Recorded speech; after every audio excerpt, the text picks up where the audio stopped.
জানি না মাছ বিছিয়ে দেয়। আজকের বেলা 10টা বেজে গেল, কমলা ঘুম থেকে উঠলো না, আমার কাছে এলো না। তবে কি তার কোনো অসুখ বিসুখ করেছি? এই দাসী!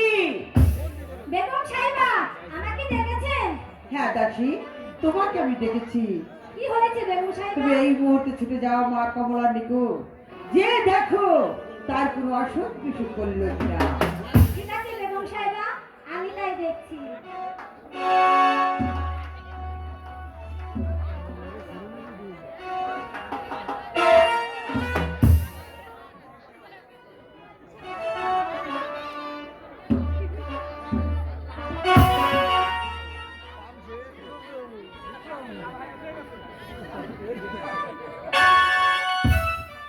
উমা! কমলা ঘরে দরজা ভাঙা। মাথা চুলে এলোমেলো। সর্বনাশ! শীতের সিন্দুর মজ্জা গেছে। ঘটনাটা কি? আমার কি মনে হয় জানেন? জানেন না? আমার কি মনে হয়? আমার মনে হয় এই কমলা সারা রাত বন্ধুর হাতে মধু মিলন করছে। এ হরনি বিয়ে পুরো নাকি ঘুমাইতেছে। সর্বনাশ! কি আইবাই ছিল, কি রাখি করছে ভগবান আল্লাহ জানে।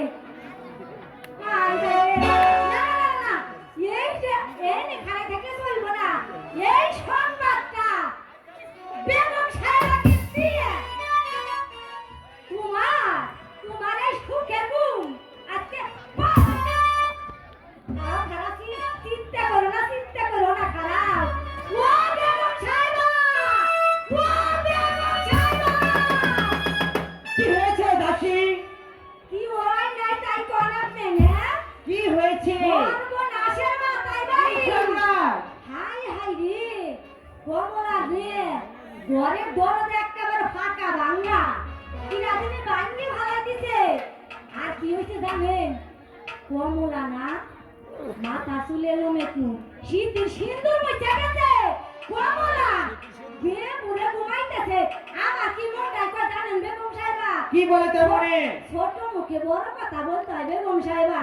আমার মনে হয় হারা রাত বন্ধু রাতে মন মিলন করতে। আমি বিশ্বাস করি না তার কোনো কথাই। আমি নিজ চোখে দেখতে চাই। এই হাসির ঘটনা একেবারে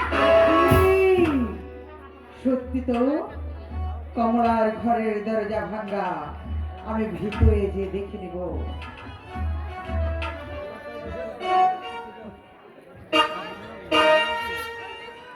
তাই তো দাসী যা বলেছে সত্যি কথা বলেছে। কমলার ঘরের দরজা ভাঙা, আর মাথার চুলগুলো এলোমেলো করে আছে, ও পালং ছেড়ে মেঝেতে শুয়ে আছে। তবে কি আমি ভাববো সারা রাত? না না, এ কথা আমার মুখে আনা উচিত পা। একটিবার আমি ঘুম থেকে ডেকে জিজ্ঞাসা করব, কমলা কমলা, এই কমলা, শয়তানি কলঙ্কিনী, বুঝতে পেরেছি সারা রাত ঘষ্টি নষ্টি করে তুই এখন ব্যবরে ঘুমাচ্ছিস। ঠিক আছে, এই ঘুম আমি তাকে পাড়াচ্ছি জীবনের মতো। কোথায় যাচ্ছি আমার চাবু? একেবারে হাতে কথা করে আগুনটা বাইরে একেবারে সাত ছুড়ে গেল।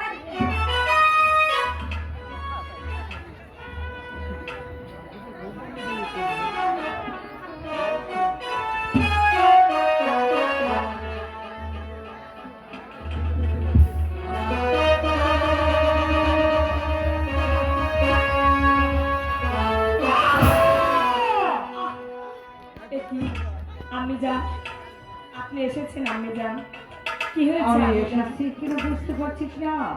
তোকে আমি এত করে ডাকলো, তবু তুই যাবি না। একটি কথা শুনতে চাই, বল বল, তোর ঘরের দরজা ভাঙা কেন? তোর মাথার চুলগুলো এলোমেলো কেন? পালং ছেড়ে মেঝেতে শুয়ে আছিস কেন? আমি যান, আপনি জানেন না আমার ঘরে আপনার ছেলে এসেছিল। আমার ছেলে? হ্যাঁ, আমি জানি।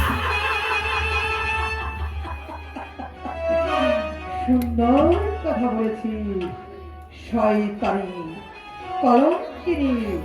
আমার ছেলে গেছে 12 বৎসরের জন্য বাড়ি দিতে। আমার ছেলে যদি আসতো আমার সঙ্গে দেখা না করে চলে যেত না। তাই তো বলছি এখনো সময় আছে।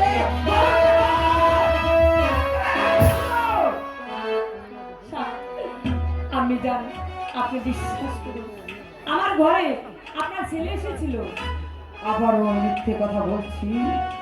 এখনো সময় আছে, তুই সত্যি কথা বল। কে এসেছিল তোর ঘরে? নইলে নইলে চাপকে আমি তার পিঠে ছাল করে দেবো। বল বলছি, বল।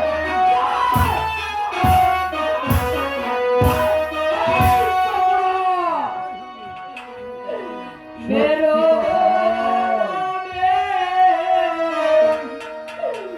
রোনা গো আমার, ওই আম্মা বেরো না মারে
আমারে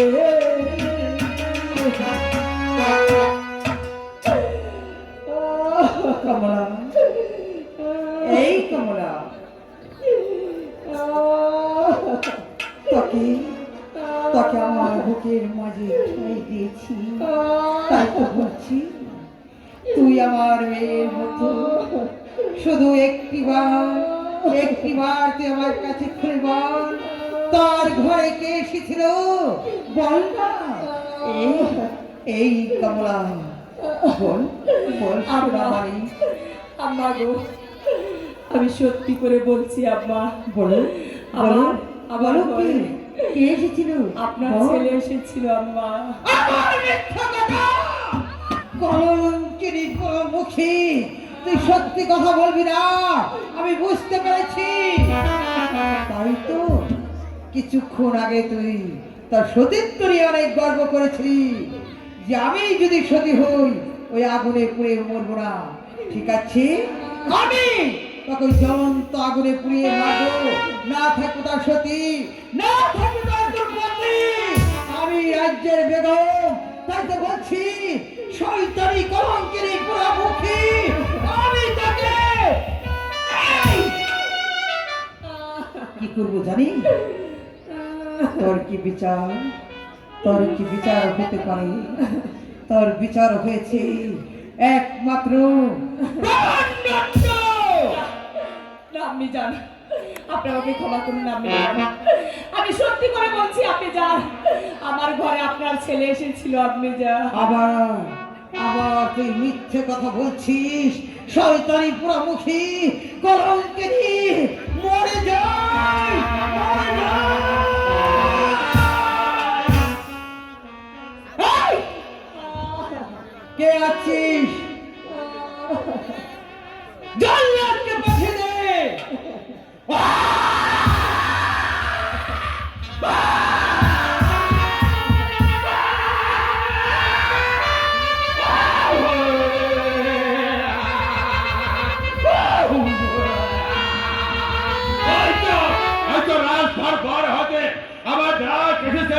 আমি জানি না কার মার ফুল খালি করতে হবে, আমি জানি না কার সত্য।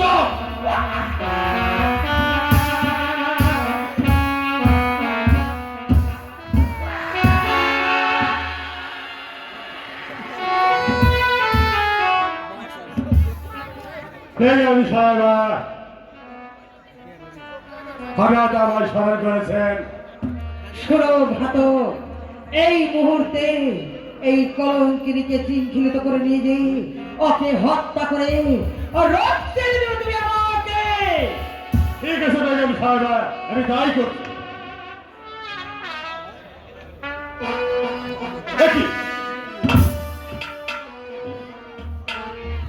একই বেগম সাহেবা, আপনি যাকে হাত ত্যাগ করতে বলছেন, আপনি যার হাতে শৃঙ্খল করাতে বলছেন, আমি একটিবার দেখছি সে তো আপনার পুত্রবোধ। ঘাতক, তুই সে কথা জানতে চাস না ঘাতক। ও কি করেছি? ও আমার উঁচু মাথা নিচু করে দিয়েছে, ও আমার মুখে চুনকালি লেপন করে দিয়েছে, তাই তো আমি আর মুখ দেখতে চাই না। এই মুহূর্তে তুই নিয়ে যা। বেগম সাহেবা, আপনার আদেশ মতো আমি কতবার সতীত্ব হরণ করেছেন, আপনার আদেশ মতো আমি কতবার কুল খালি করেছি, তাই আমি পারবো না, আমি পারবো না আপনার পুত্রবধূকে। কি বললি? তুই আদেশ পালন করবি না? এই তুই কি ভুলে গেছিস আমি তোর মনিব? আমি আদেশ করব, তুই অক্ষরে অক্ষরে পালন করবি। আমার আদেশ পালন কর।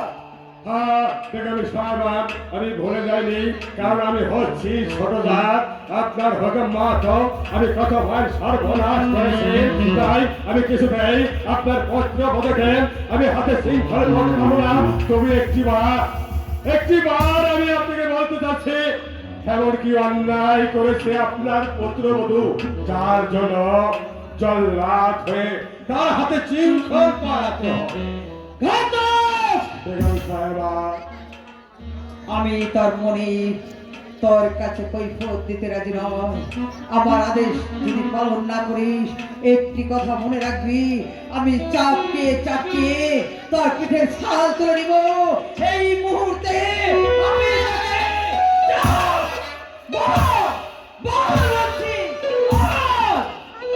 তুই আমার আদেশ পালন করবি কিনা? বেগম সাহেবা, আপনি হচ্ছেন আমার মনে, আরে আমি ছোট জাত বলে আপনার হুকুম মতো আমি যে কত মায়ের কুলকে সর্বনাশ করেছি, তাই আমি যে পেরেশান হয়েছে, আমি দুর্বল হয়েছে, তাই আমি কিছুতেই কামরাকে আমি বন্দী করতে পারবো না। প্রয়োজন হয়ে আমার জীবনটাকে আমি আপনার চরণে দিতে পারি বেগম সাহেব।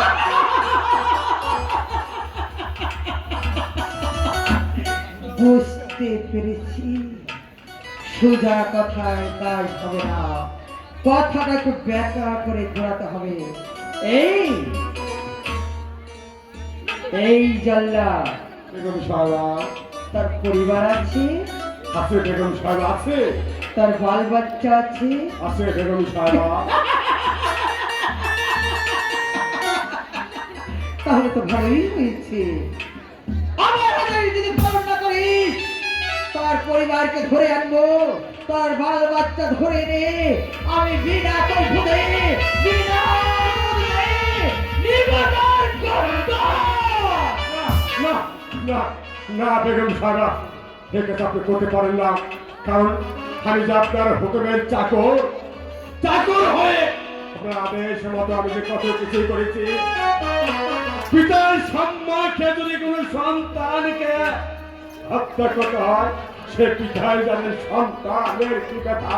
না, আমি আপনার হুকুম পালন করছি, আর আমি ছোট জাত, আমার ভিতরে তো কোনো মায়া দয়া কিছু হতে পারে না। আর মায়াই যদি হতো তাহলে জন্মাত করে আমার জন্ম হতো না। আমি আপনার আদেশ সম্মত আপনার প্রশ্ন করেছে, আমি হাতে শৃঙ্খল করে আমি নিয়ে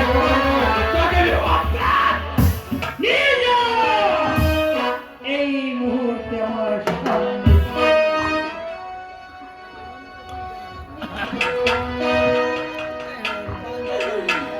কি না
কমলা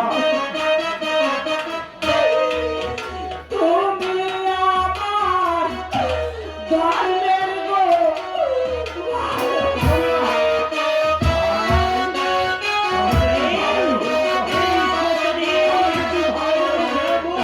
ওরে তুমি আমার ধর্মের গো ভালো আরে জানলা ধর্মের কাজ করো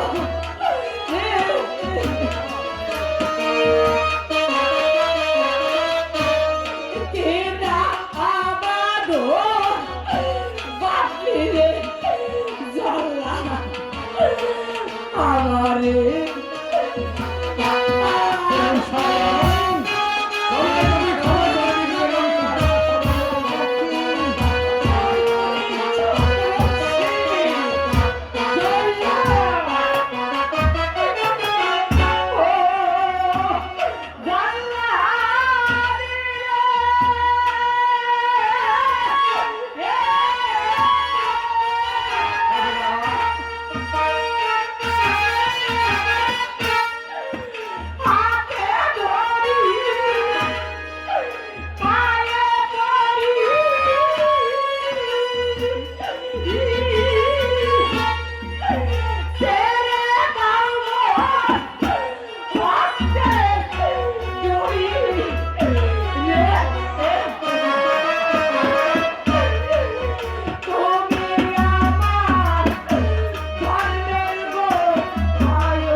জীবনে আমাকে কেউ কোনো নারী আমাকে ভাই বলে ডাকিনি।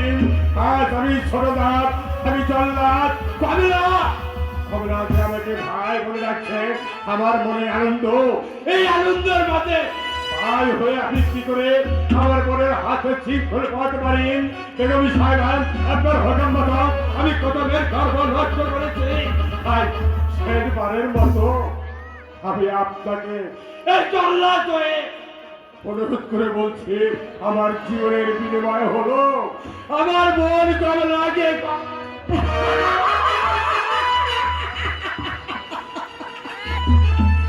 ভাই বলেছি তোর অনেক আনন্দ হচ্ছে।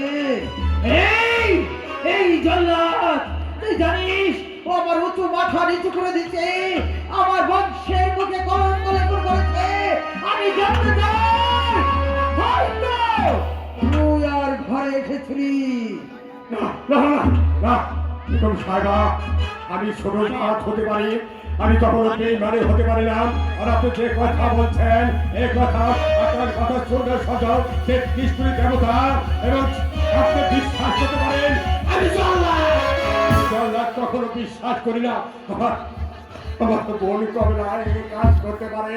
তাই প্রয়োজন হলে আমার জীবনটাকে নিয়ে নিন, প্রয়োজন হলে আমার স্ত্রী সন্তানকে তাদেরকে গর্দান নিন, তাদের বিনিময় হলো আমার আমার বোন কমলাকে আপনি ক্ষমা করে দিন। ক্ষমা করবো? সরে যা, সরে যা বলছি। এই মুহূর্তে তুই ওর হাতে শৃঙ্খল পড়াবি কিনা জানতে চাই। বল বল, তুই শৃঙ্খল পড়াবি কিনা? বেগম সাহেবা, বল বলছি, বেগম সাহেবা, বল বলছি, আমি বলতে বল চাচ্ছি, বলছি, আমি জানতে চাই, আমি জানতে চাই, আমি বোন কমলা, উঠে এসে বল, তুমি শত চেষ্টা করো, তোমার চোখের পানি দিয়ে ব্যথা হয়ে যাবে। তোমার চোখের পানি সারা দেশে হিন্দু মুসলিম বৌদ্ধ খ্রিস্টান তাদের দুঃখে ছিদ্র হবে। তুমি গড়াতে পারবে না, তোমাকে যে যেতে হবে বোন, যেতে হবে। আমি তো চললাম। বেগম সাহেব যদি তার পুত্র হাতে শৃঙ্খলা করতে পারে, তাহলে আমি জল না ছড়ে আমি পারবো না কেন?